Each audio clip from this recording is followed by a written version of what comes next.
we've been together over 30 years, you know, and We still got a ways to go. And I think that the thing that we have most in common is the music that we did listen to as younger people. You know, we were influenced by a lot of the same musics, you know, from blues to country music. Yeah, we can change it a little, you know, and make it sweeter sometimes, and that always sounds good, and still keep the good bottom to it. Or just get downright nasty and bluesy and Have a drink. Have a drink or two, you know. One of the things about the band, when I first heard some of those songs, they sounded to me like they were traditional songs, but they were songs that Robbie Robertson had been writing. I mean, The Weight always sounds to me like a song that's always been there.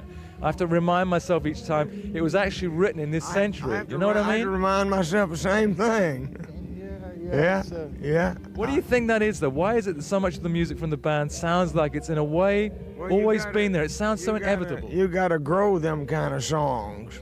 And you gotta record them, and then you gotta re-record them, and you gotta rewrite them, and sometimes the chorus don't sound right, and sometimes the true melody don't reveal itself until you find the right harmony spot. I think the difference too might be the difference between ranching and dirt farming. I think so. You know? I think so. Let's talk a little bit about the new record, High on the Hog, which is obviously a different record in some ways to the records the band have done before. You look to outside songwriters for this record. There's a couple of surprises certainly on there. I think Free Your Mind from En Vogue, for a lot of people that knew the band, was a surprise. What made you record that song? It's just a good all-American song, fun to play, and a whole lot of fun for true drummers to play.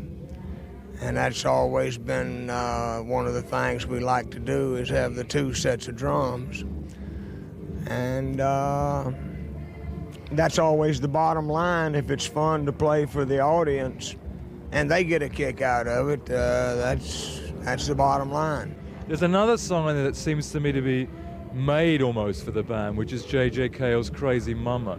Is there a relationship between the band and J.J. Cale? It certainly sounds like it's coming from the same place in many ways. Absolutely, yeah. He's been a long-time friend, you know, and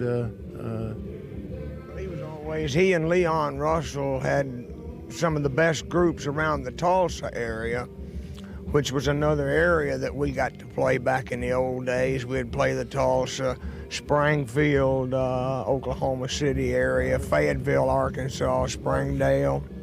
Then we'd go down and hit South Arkansas and Memphis and Louisiana and some places like that.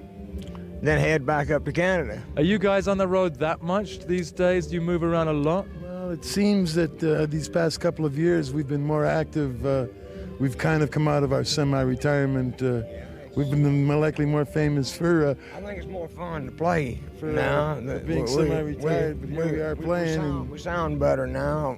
Randy and Richard and Jimmy are fine players, quality people, and it shows in their music. We really like the band that we have now, and we're playing real good together, and we've got about living a good life together. We've got about close to 10 years into it, so after that much time, you'll get some good results. Even a blind hog will get an acorn every now and then.